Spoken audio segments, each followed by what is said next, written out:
Hi friends, welcome to my channel. ఈరోజు నేను చెప్పాలనుకుంటుంది అయితే ఒక సంఖ్యని ఒక విలువను ఆధారంగా చేసుకొని అంతర్జాతీయంగా సంవత్సరంలో 2 ప్రత్యేక దినాలుగా జరుపుకునే సంఖ్య. దాని గురించి చెప్పాలనుకుంటున్నాను. మీకు మేబీ అర్థం కాకపోవచ్చు. పై నంబర్ గురించి చెప్పాలనుకుంటున్నాను. పై వాల్యూ మనకందరికీ తెలిసిందే కదా, 22/7 అండ్ పాయింట్స్‌లో వచ్చేసి 3.14 అని చెప్పుకుంటాం కదా. దీన్ని ఇంటర్నేషనల్ వైడ్‌గా ఇయర్‌లో 2 ప్రత్యేక దినాలుగా celebrate చేసుకుంటారనమాట.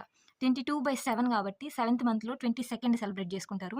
July 22 and approximation value పాయింట్స్‌లో 3.14 కాబట్టి 3 అంటే మార్చ్ మంత్‌లో 14th డేట్‌న సెలబ్రేట్ చేసుకుంటారు. మీరైతే చూడొచ్చు, జూలై 22 పై రమారమి దినోత్సవం అని ఉంది. కంప్లీట్ మ్యాటర్ అయితే ఇక్కడ చూసేయండి. అసలు పై అంటే ఏంటి? దాన్ని మొదటగా ఎవరు కనుక్కున్నారు? పై వాల్యూని మొట్టమొదటిగా 3.14 అని 2 స్థానాలకు కుదించి చెప్పిన వ్యక్తి ఆర్కిమెడిస్ అనమాట. మన దేశంలో కూడా పై మీద చాలా పరిశోధనలు అయితే జరిగాయి. పై వాల్యూ అయితే క్రీస్తు పూర్వం 1700 కాలం నుండే పై వాల్యూ గురించి అయితే ఉంది. అసలు